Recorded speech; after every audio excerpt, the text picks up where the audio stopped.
بسم الله الرحمن الرحيم. متابعينا الكرام، متابعي موقع ومنصة أبو كبير ميديا في كل مكان، معانا قصة مأساوية، قصة لشاب يعني كان حلم عمره اللي هو يتجوز ويستر على نفسه. طبعا مأساة الشباب كلها يجمع المهر ويجمع فلوس المهر والشبكة وكل مصاريف الجواز وعشان يتجوز، ولكن قصتنا النهاردة لشاب هينفجر عن صمته ويقول لنا الحقيقة كاملة. يعني شاف مراته وقفش مراته ب500 فيديو مش كويس. هيحكي لنا التفاصيل كاملة، ايه القصة والتفاصيل هنعرفه من خلال هذا اللايف وهذا البث المباشر على موقع ابو كبير ميديا. انا شايف في عينيك حزن كبير جدا، فعرفنا بنفسك كده واحكي لنا التفاصيل. بسم الله الرحمن الرحيم. انا اسمي صلاح محمد، محافظة البحيرة. الحمد لله فني صيانة أجهزة منزلية، يعني شغال من صغري على دراعي، يعني فحبيت أكون أسرة زي أي حد. تمام. طبعا أنا كنت دايما ماسك التليفون بتاعي زي أي حد عادي، يعني فهي دايما تخش تلاقيني ماسك التليفون بتتعبط. بتقول لي مثلا انت بتجيب حاجات مش كويسه، بتتفرج على حاجات مش كويسه، لغايه اما اقول لها انا بخش على ايه، اتريقها هي خايفه ان اشوفها على المواقع اللي هي مش كويسه. فبالتالي انا طبعا هنا حطيت في دماغي الفضول اللي انا لازم ابحث واشوف هي خايفه من ايه. ده طبعا الكلام ده مش بعد مره او مرتين، لغايه لسه من سنه 21 لقيتها بالفعل من السرير بتاع والدها بفرشته باللون الحيطان بالملايات مع جوز اختها، اتنين يعني خلاص هما تبقى الاصل. طبعا الصوت هنا انا مميز بيه، وطبعا كل واحد ادرى بست البيت بتاعته. طب انا سكت ليه؟ انا ما سكتش. انا طبعا اول حاجه زي اي حد رحت لوالدها، رفض يحل ورفض قاعده من ناس كبيره، على اني مضيت وصلات على بياض لناس كبار والف عندنا. طبعا انا مضيت من ناحيه عشان يروحوا يجيبوا الجزء الثاني، بيتفاوضوا مع بعض وبتخلص بالفلوس، عشان الموضوع ده طبعا تربح عالي جدا، وفاتحين مكاتب عقارات وعملوا ملايين من جمع فلوس من الحوار ده. جمع فلوس من الحوار ده. انا بقى ذنبي ايه؟ تمام، اللي يحصل لي حاجه زي ديت واتحرم من ولاد ربيتهم 3 سنين. انا دلوقتي هي كده خلاص، اي واحد مكاني شك ان الولاد دول يكونوا من صلبه، فبالتالي اتخذ اجراء التحليل تمام للولد الاخير اللي هو وقت اكتشافي لاخر فيديو ليها اللي هو سنه 21. الواد ده عنده كام سنه؟ حاليا 4 سنين. 4 سنين. الفيديو شفته هو برضه في نفس التاريخ، كان 2020.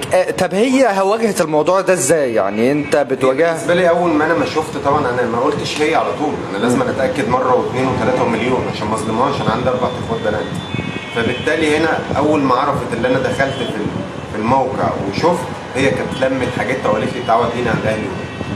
طبعا انا هنا خدتها وديتها عادي، تحس هي مش هي بقى، انا لسه ما اتاكدتش.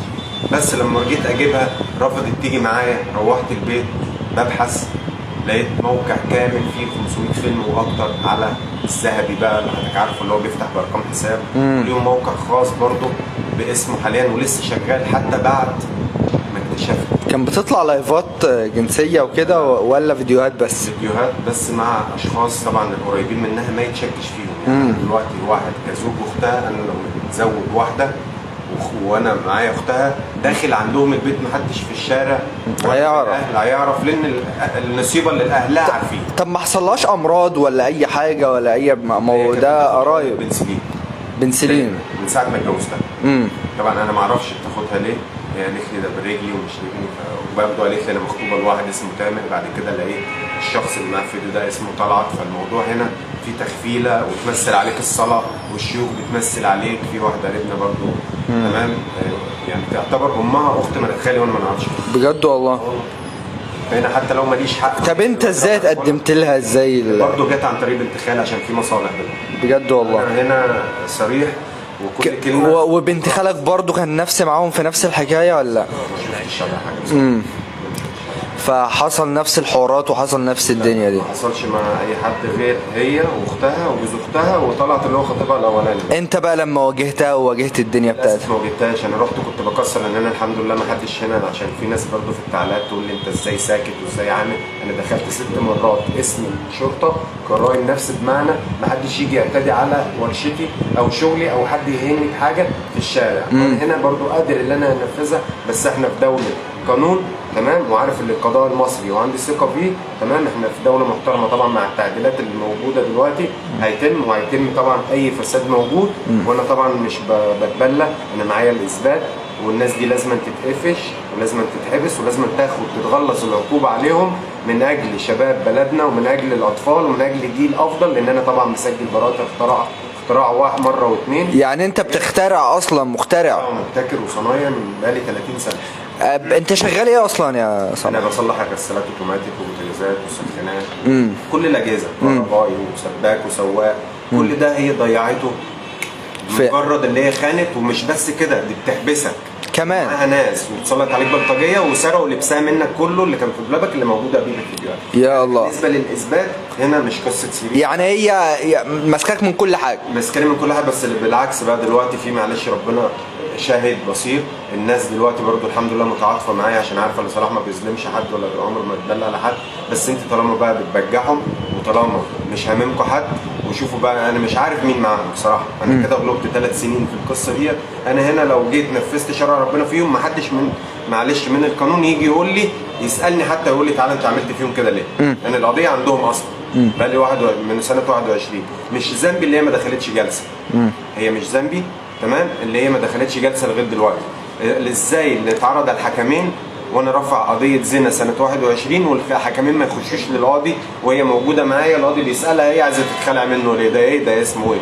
جيت قايل المحامي واقف جنب مني، قلت معالي المستشار انا مقدم مستند زنا سنه 21 عند فلان الفلاني تحت وكيل النيابه.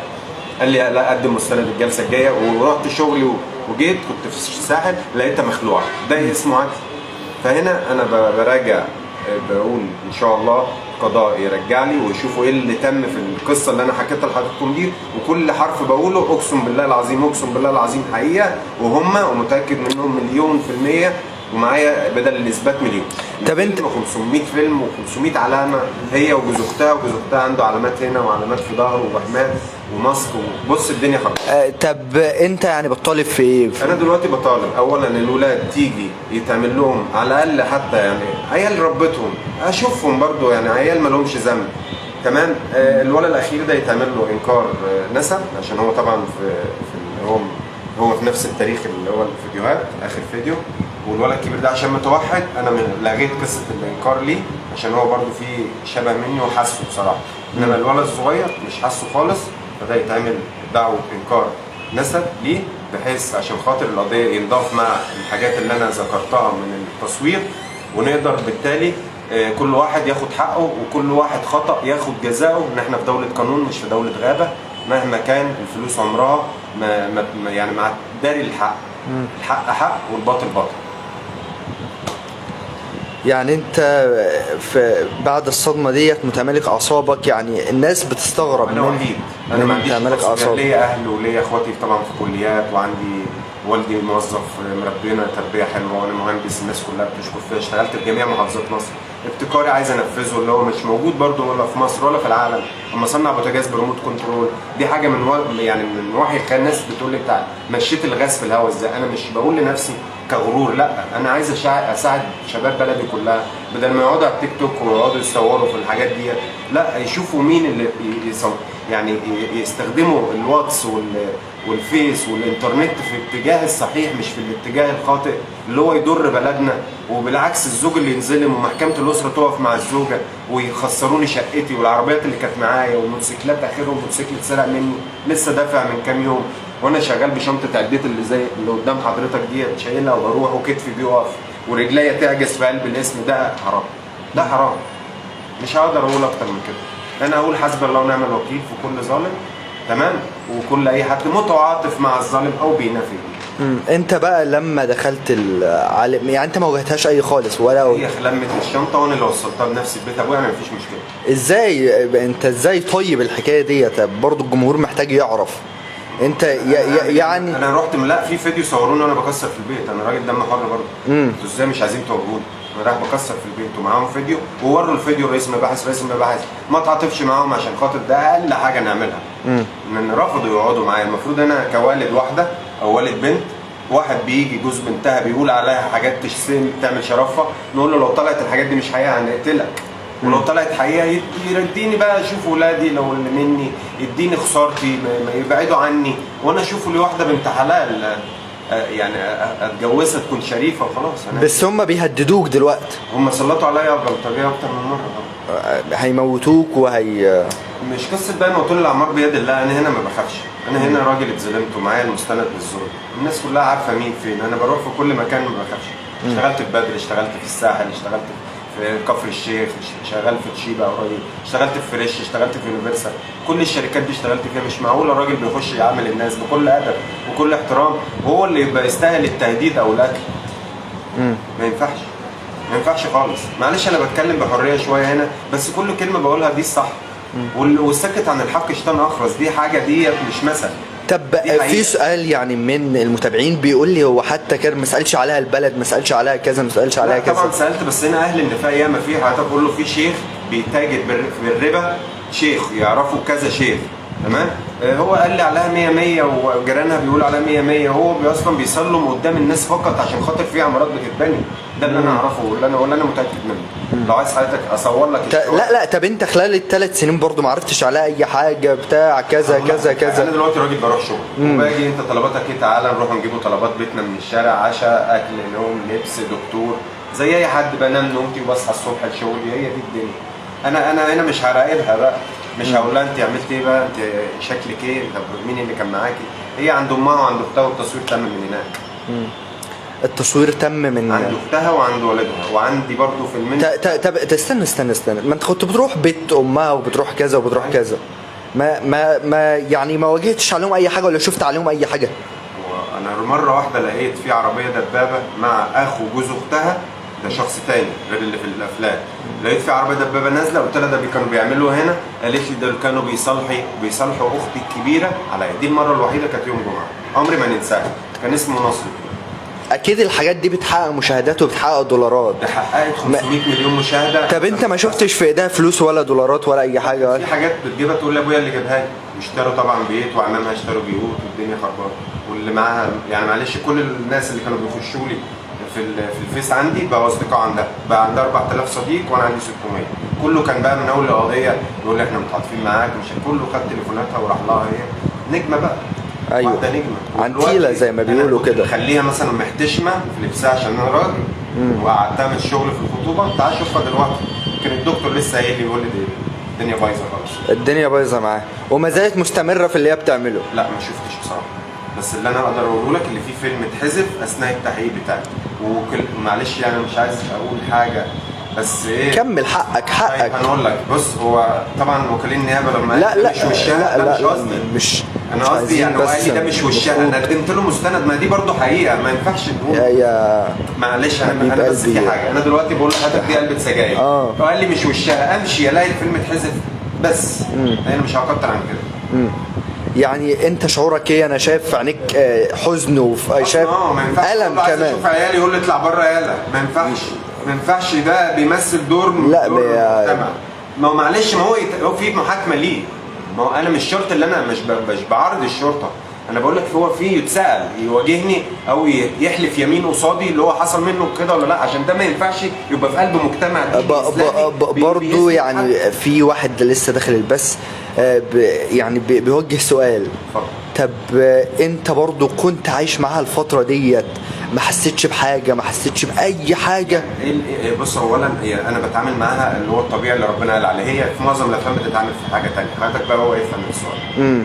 يعني هي بتتعامل من جزء تاني. طب يعني كذلك برضو الامراض وكذلك اللي اسمه ده، يقول لك الحاجات دي بتجيب امراض. انت بتقول مع اهلها وبتقول مع كذا، اكيد في امراض كانت حصلت.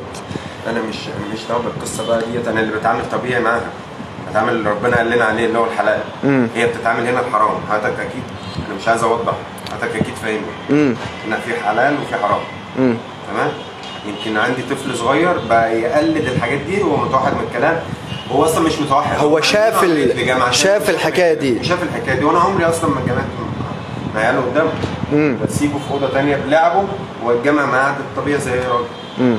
فكل ده حرام، يتجابوا ينقذوا الاولاد دي حتى لو مش من صلبي. انت قلت اللي هي كانت بتخبي عليك الحوار ده، بتخبي عليك الدنيا دي وبتخبي عليك الفيديوهات دي. مش بتخبي، هو طبعا التليفونات دي موجوده من اي تليفون. انا لو تليفوني دلوقتي اترمى انا اقدر اجيب التليفون التاني، حضرتك تقدر تجيبهم، اي حد يقدر يجيبهم. بس الحاجات دي هم نشروها وهم فضحوا نفسهم، فمش قصتي انا ماليش انا ما صورتهاش وجاي نقول لحضرتك ده فيديوهات اهي وبصوره بوشها وكده. لا، انا لما اجيب افلام لها والجوز اختها معاها والاختها يبقى دي شبكه، ده غير صاحبتها، وده في دنيا تانية، ده في شقه دعاره وفي كلام. يعني ممكن اقول لحضرتك نسخ دلوقتي رابط هتلاقي صوتها فيه. ممكن اي حد دلوقتي لو من البحث كلمها هيلاقي نفس الصوت، يبقى خلاص القضيه مستنيين ايه عليها. مش عارف انا مستنيني اروح اقتلها عشان اتحبس انا يعني. انا مش فاهم ليه.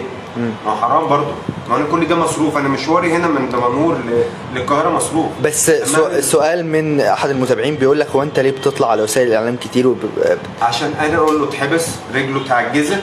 تمام، رجلي اتعجزت، عياله اللي هو رباهم وما ظلمهمش مش بيشوفهم ولا عارف يعمل تبعه ولا مش تبعه، يسلطوا عليه بلطجيه ولسه رافعين عليها قواضي تاني.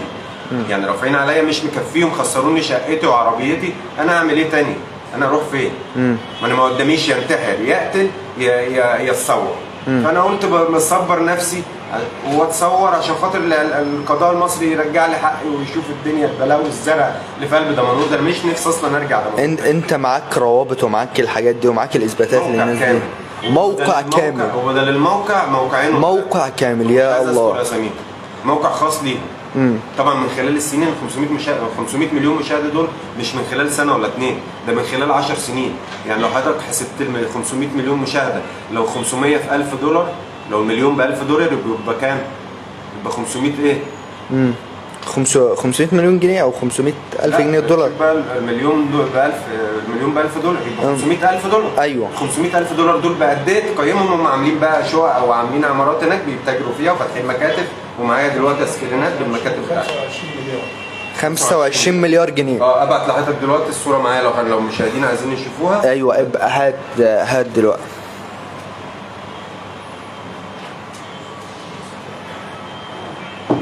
حرام اللي بيحصل، حرام.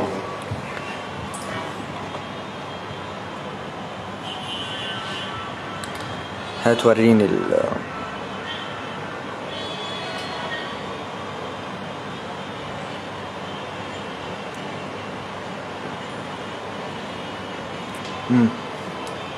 ده كده طبعا، ده كان قديم دلوقتي 462. ده طبعا ده موقع واحد اللي هو بتاعهم. ده 412 مليون 118 ألف 488.